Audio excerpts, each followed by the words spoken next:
సింహాచలం గిరి ప్రదక్షిణలో ప్రతి భక్తుడికి సంతృప్తికరమైన ఏర్పాట్లు చేశామని సింహాచలం ఈవో కె త్రినాథరావు అన్నారు. దూర ప్రాంత ప్రజలు ఇప్పటికే తొలి పావంచ వద్దకు చేరుకొని కొబ్బరికాయలు కొట్టి 32 కిలోమీటర్ల గిరి ప్రదక్షిణ ప్రారంభించారని తెలిపారు. నిర్వహించడం జరుగుతుందండి. ఈరోజు తెల్లవారుజాము నుంచి భక్తులు తొలి పావంచ వద్ద కొబ్బరికాయ కొట్టి ఈ గిరి ప్రదక్షిణ అనేది మొదలు పెట్టడం జరిగింది. సుమారు 9-10 తర్వాత భారీ సంఖ్యలో భక్తులు రావడం జరుగుతుంది. అలాగే ఏదైతే మనం దేవస్థానం నిర్ణయించిన టైం ప్రకారం మధ్యాహ్నం 2 గంటలకి అనువంశిక ధర్మకర్త గారైన పూసపాటి అశోక్ గజపతిరాజు గారు కొబ్బరికాయ కొట్టి ఈ గిరి ప్రదక్షిణ అనేది స్టార్ట్ చేయడం జరుగుతుంది. అయినా భక్తులు ఉదయం నుంచి వారు కొబ్బరికాయ కొట్టడం, వాళ్ళు గిరి ప్రదక్షిణ మొదలు పెడతారు. ఏదైతే ఈ 32 కిలోమీటర్లు గిరి ప్రదక్షిణ ఉందో ఆల్ డిపార్ట్మెంట్స్ సహకారంతో మనం స్టాల్స్ ఏర్పాటు చేసి, మెడికల్ అండ్ హెల్త్ వారు కానీ, అయితే జీబీఎంసీ వారి సహకారం, అలాగే పోలీసు వారితో ఈ ట్రాఫిక్ రెగ్యులేట్ చేయడం, అన్ని ఈ లైన్ డిపార్ట్మెంట్స్ ఏదైతే ఉన్నాయో అన్ని డిపార్ట్మెంట్ సహకారంతో మనం స్టాల్స్ కూడా ఏర్పాటు చేసి అక్కడ స్టాఫ్ని ఆల్ డిపార్ట్మెంట్స్ వాళ్ళు అక్కడ డిప్యూట్ చేసి భక్తుడికి ఎటువంటి హెల్ప్ కావాలన్నా వాళ్ళని గైడ్ చేయడం, ఇంకో పలానా చోట మెడికల్ ఎయిడ్ ఉంది, పలానా చోట టాయిలెట్, వాటర్ ఫెసిలిటీ ఉంది అనేది అవేర్నెస్ కల్పించడానికి ఈసారి public address system through out 32 steps ఏర్పాటు చేయడం జరిగిందండి పోలీసు వారి ఆదేశాల ప్రకారం.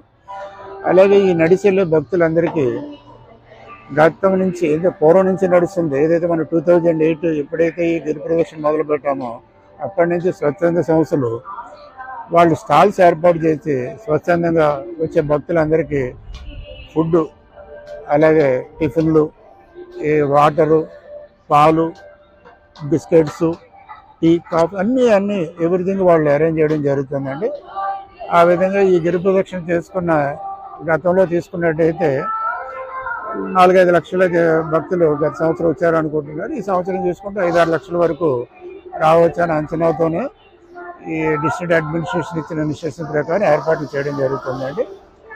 ఇందులో వచ్చే భక్తులు గిరి ప్రదక్షిణ చేసిన వాళ్ళలో 10-15% మాత్రమే కొండపైకి రావడం, స్వామివారి దర్శనం చేసుకోవడం జరుగుతుంది. గత సంవత్సరం మనం ఈ రికార్డు తీసుకున్నట్టయితే మొదటి రోజు 33,000, రెండో రోజు 54,000, అంటే ఒక ఇంచుమించు 80-85,000 వరకు దర్శనం చేసుకున్నారు. ఈ సంవత్సరం ఇంకొక 20% అధికంగా వస్తారనే ఉద్దేశంతోనే దేవస్థానం పైన దర్శనాలకి క్యూ లైన్స్ ఏర్పాటు చేయడం జరిగిందండి.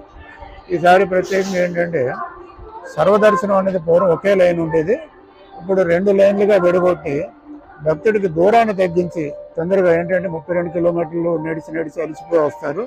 త్వరితగతిన వాళ్ళకి దర్శనం కావాలనే ఉద్దేశంతో సర్వదర్శనం కూడా 2 క్యూలు ఏర్పాటు చేసి దూరం తగ్గించి తొందరగా దర్శనం అయ్యి ఏర్పాటు చేయడం జరిగింది. అలాగే 100 రూపాయలు దర్శనం, అలాగే 300 దర్శనం. మన కొండ బస్ స్టాండ్లో భక్తుడికి వచ్చిన తర్వాత ఆ కొండ బస్ స్టాండ్ నుంచే 3 లైన్లు మనం ఫారం చేసాం కాబట్టి భక్తుడికి ఎటువంటి కన్ఫ్యూజన్ లేకుండా చేయడం జరిగింది. అలాగే రేపు కొండ మీదకి వచ్చే అందరికీ దద్దోజనం, అలాగే కదంబం కూడా ఎంతమంది వస్తే అంతమందికి ఏర్పాటు చేయడం జరుగుతుంది. అలాగే గౌరవ హోమ్ మినిస్టర్ గారు, కలెక్టర్ గారు ఇచ్చిన ఆదేశాల ప్రకారం భక్తులకి బిస్కెట్స్, మజ్జిగ కూడా పంచమని ఆదేశాలు ఇచ్చారు. ఆ విధంగా కూడా మనం ఏర్పాటు చేయడం జరుగుతుంది. అలాగే ఈ సందర్భంగా ఏంటంటే మనం ఆర్టీసీ వారిని ఒక 50 బస్సులు మనం హైర్ చేసుకున్నాము. వాళ్ళు పేమెంట్ మనం ఇస్తాము. వాళ్ళు ఒక 50 బస్సులు త్రూ అవుట్ గిరి ప్రదక్షిణ స్టార్ట్ అయిన నుంచి పూర్తయ్యే వరకు భక్తులను పైకి తీసుకురావడం, మళ్ళీ కిందకి డ్రాప్ చేయడం అనేది ఫ్రీ బస్సులు మన దేవస్థానం తరఫున ఏర్పాటు చేయడం జరిగింది.